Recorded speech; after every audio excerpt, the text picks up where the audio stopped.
So what is GFTN? It is a WWF initiative to eliminate illegally logging and improve the management of valuable and threatened forests while encouraging sustainable forest management practices and minimizing the forest footprint of industries trading on or procuring forest goods. This was the initiative. We became the member of that. Now, coming to the crux of the sustainable certification. Why we are seeking the certification, separate certification. The reason for seeking separate certification for agro wood and other woods, agroforestry wood is derived is that the wood is derived from short and medium rotation tree crops, that is trees outside forest, and growing, which is going to meet the demand of raw material of the industry in India. There is no concept of turning agroforestry plantations into natural forest, and on this basis, we also have to lower down the requirement of high conservation value forests, etc. of FSC. The trees grown on farmland and agri produce just like any other agricultural crops. And many a times when we are harvesting at 2 years, 3 years, 4 years, FSC refused to certify these things, and they said that they are all not tree crops. They have become agri produce crops. So we need to look into that angle too. Organized large-scale industries can get FSC certification by grouping farmers, but it is difficult for small and medium enterprise such as handicraft and similar industries to get certification. I am very happy to note that BRICS has come into being to help the handicraft industry.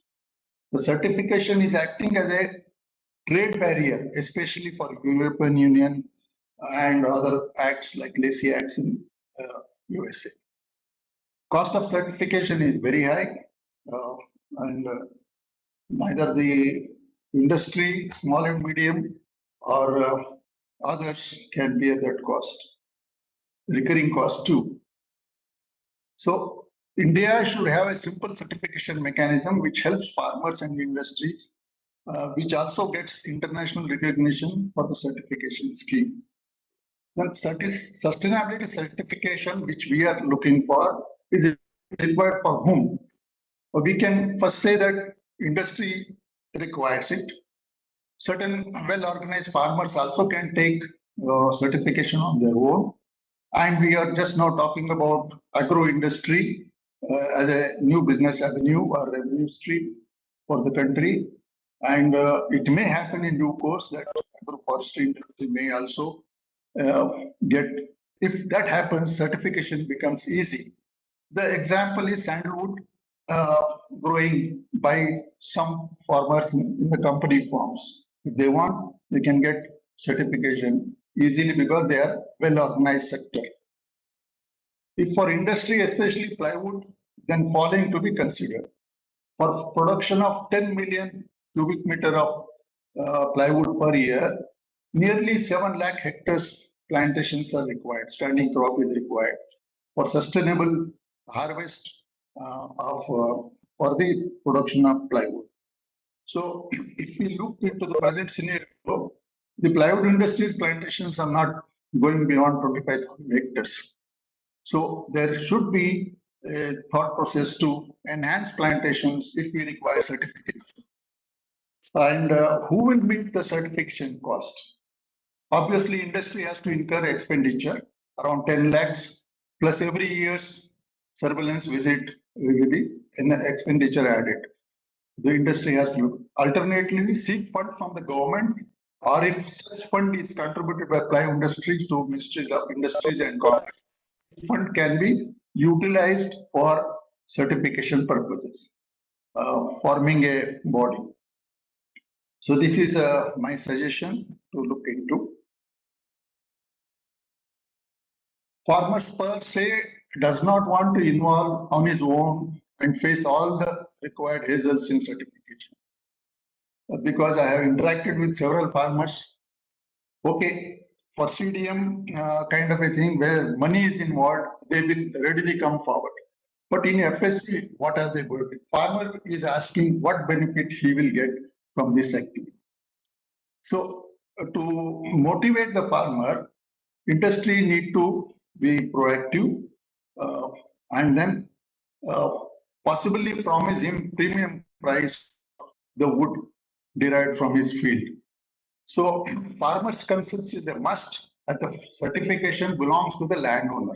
Industries do not own the land, and therefore certification basically is the land where the farmer grows these trees outside forest or the raw material for the industries.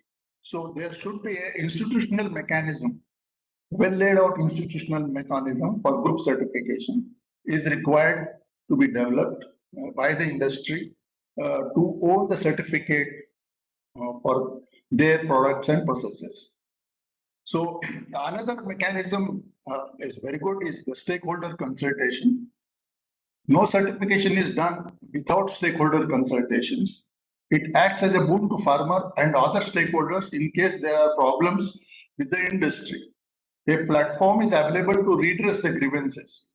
These are resolved by industry to give compliance to the certifying body.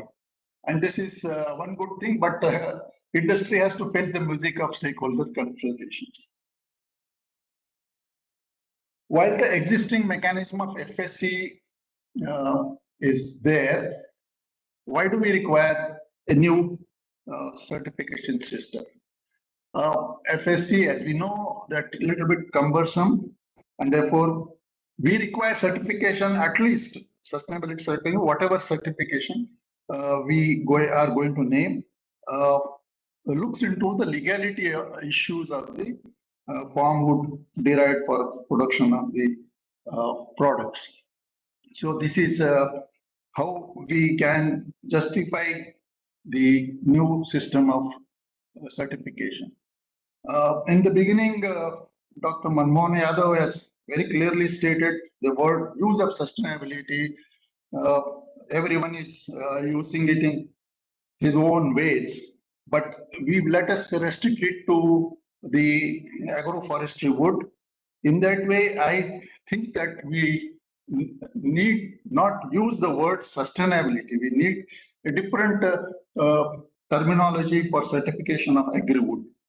So we need to discuss further on this issue and sort it out. The title of the certification instead of using just word sustainability, because sustainability is a very huge word. This is what I feel. These days, every certification body talks of due diligence, which is also talked about it. And all the certification schemes are, we require a lot of documentation. How can we lower down on this documentation? The audit is document oriented rather than field oriented, the process oriented. And how can we simplify the process to make it very easy for industry and the farmers to follow it? And there was an exercise on simplification of standards under FSC in India, but FSC does not permit for major changes, and only a few minor changes were discussed in the KPMG forum. Hence, it may act as a driver for developing new certification schemes for agro. Because FSC, when they do not want to dilute, even PFC do not want to dilute, or any other organization want to dilute, then there is no other way but to go India-specific, region-specific agro-wood certification. If we accept that new certification scheme is required to be developed for agro-wood in India to help farmers and industry, then simplification of environment, health and societal angle has to be looked into afresh. Forest rules are to be toned down because many forest rules are not applicable to agroforestry wood. Labor laws, a very, very different experience I had in the labor laws. Okay, we have signed a convention on labor and 18 and above labor is to be employed, but there are some kind of things which are not applicable to the agroforestry wood. High conservation value forest, maybe we can dilute it to certain extent. It's not required for agroforestry. People's rights also can be thought about. These are the requirements which can simplify and make it region specific, India specific.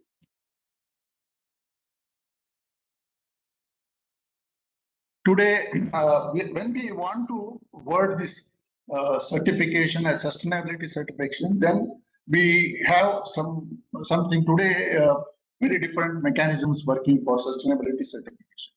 Uh, we in ITC tried sustainability report in the GRI, Global Reporting Initiative format, and there was another format is World Business Council for Sustainable Development. These are all industry-oriented organizations. There are many members for this, and they have their own format for certifying in the form of report. These reports are considered as certification for industry in its operations. The sustainability reports are graded as A in the beginning format, A plus, etc. As the industry follow all the required sustainability parameters. The sustainability certifications are of two types. That is, one, they give limited assurance that the certifying body looks into all these aspects, and if they are only complying 25% of the requirements, then it is a limited assurance. If it is 100%, then the full assurance is given by the certifying body. Hence, therefore, as again I say that should we look into a different word than using only sustainability certification of agro-wood. I place before you to have more discussion on this kind of thing.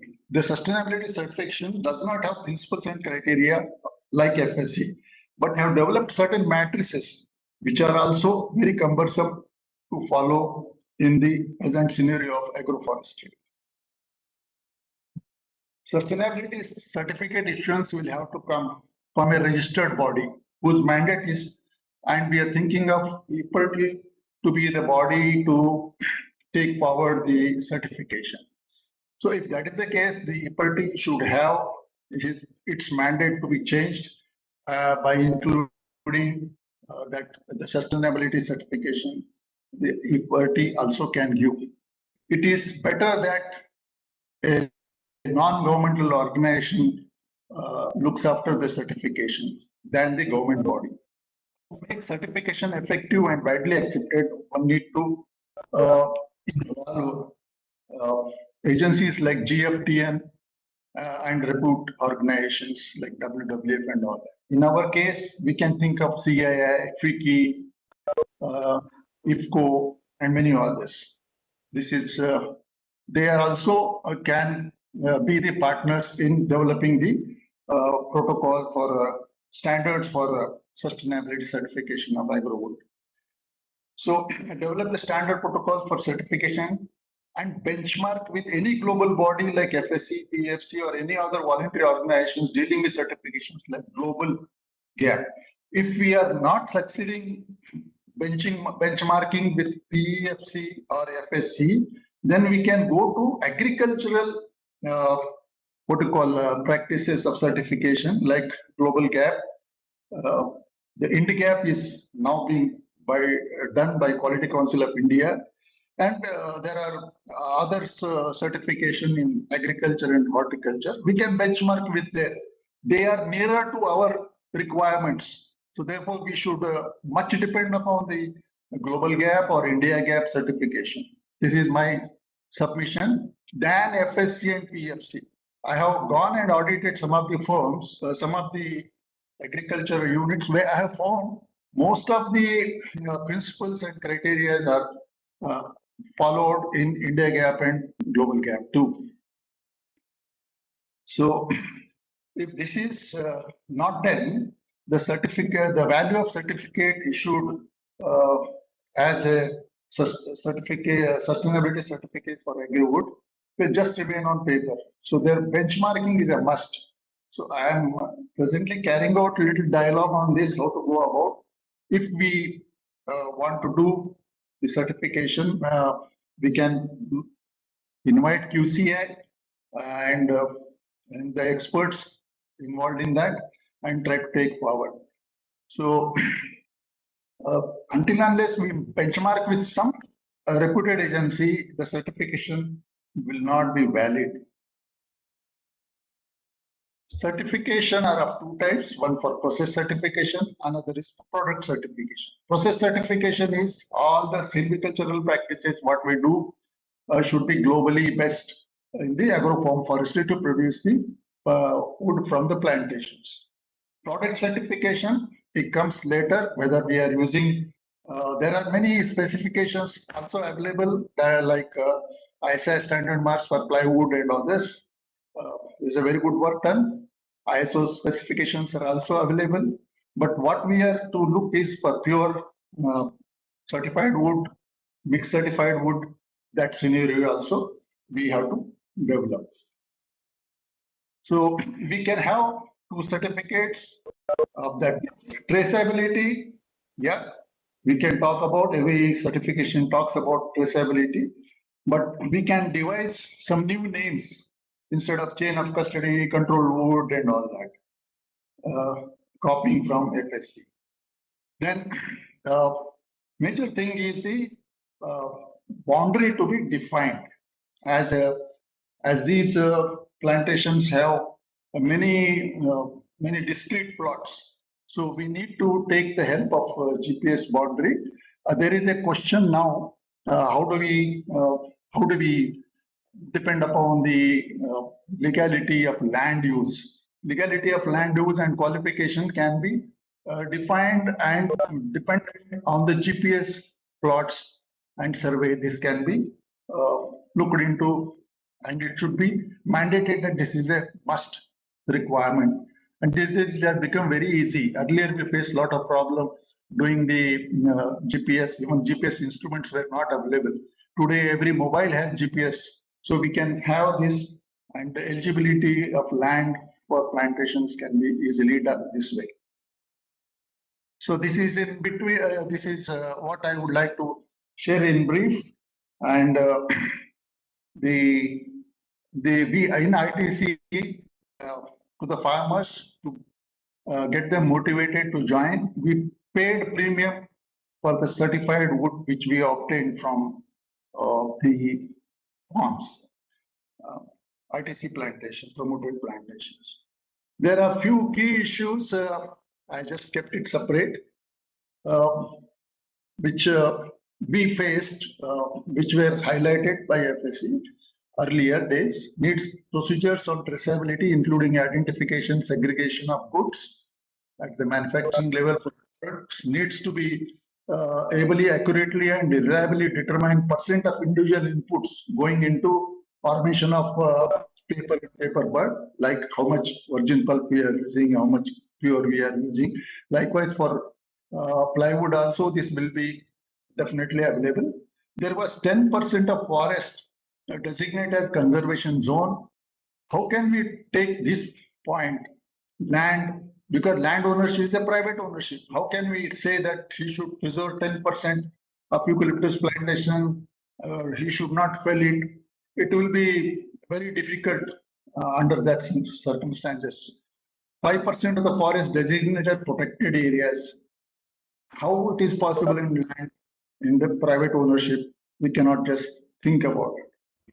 So we need to find answers for this. Natural forest management explicitly include within plantation objectives, government plantations or private lands, etc. scenarios. Plantation management on land that was previously natural forest is designated to maintain and enhance remaining characteristics of the earlier natural forest. Conversion of forest to farmland, cutoff year is 1995. So after 1995, if forest lands are converted to the plantations, they are not eligible. So this has to be thought about. Short rotation cycle wood in the certification process, like 2.5 years, is not a tree crop, but a agriculture crop. Intercropping restrictions, we have faced a very difficult problem. See, the plantations are grown under agroforestry and cotton is also grown. So cotton grown was a genetically modified organism. And therefore we had a problem in getting resolved this issue.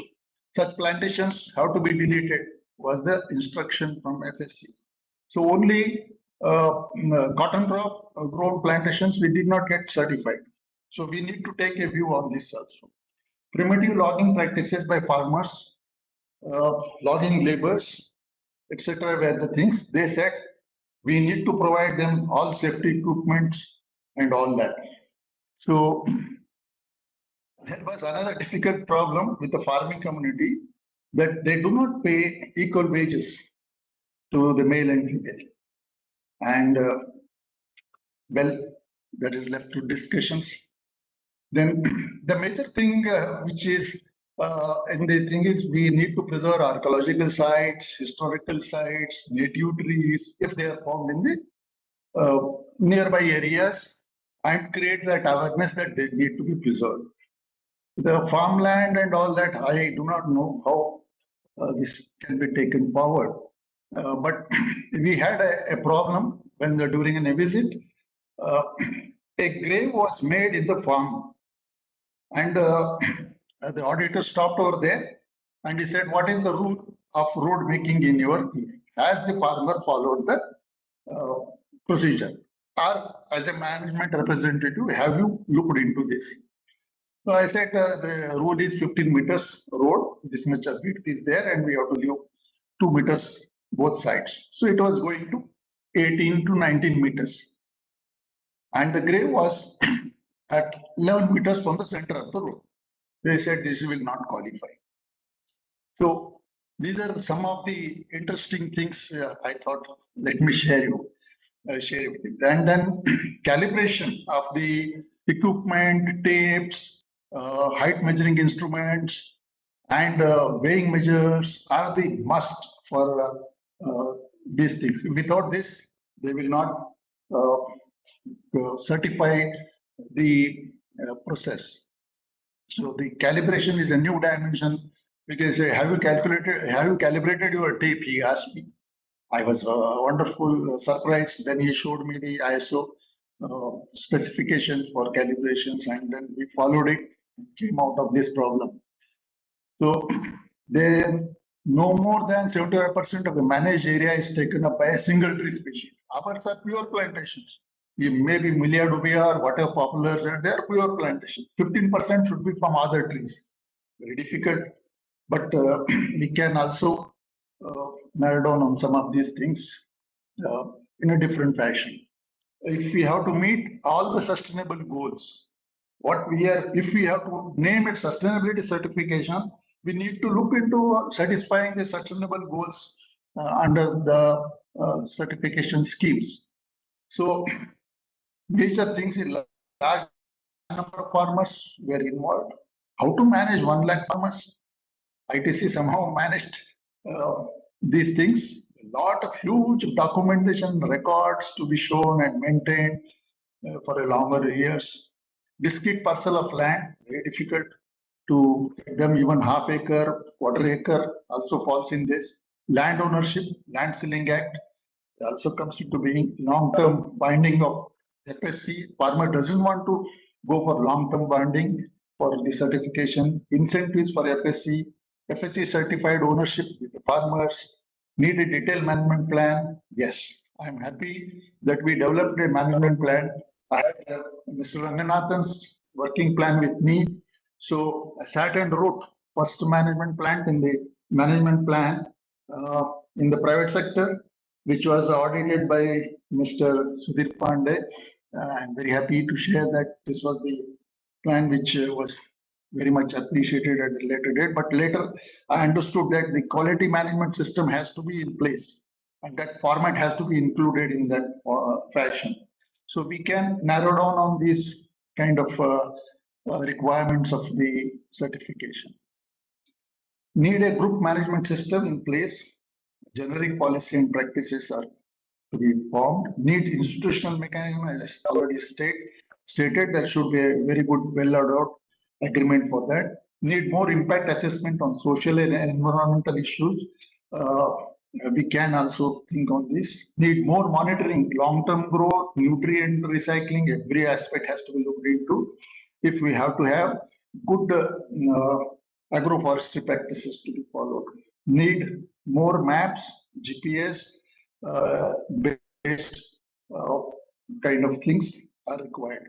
So these are the requirements which when we developed a certification system for POF for agroforestry, we can look into. So again, this is a repetition, but this is what the thought process I thought I will share with you. And thank you. My presentation is over on that.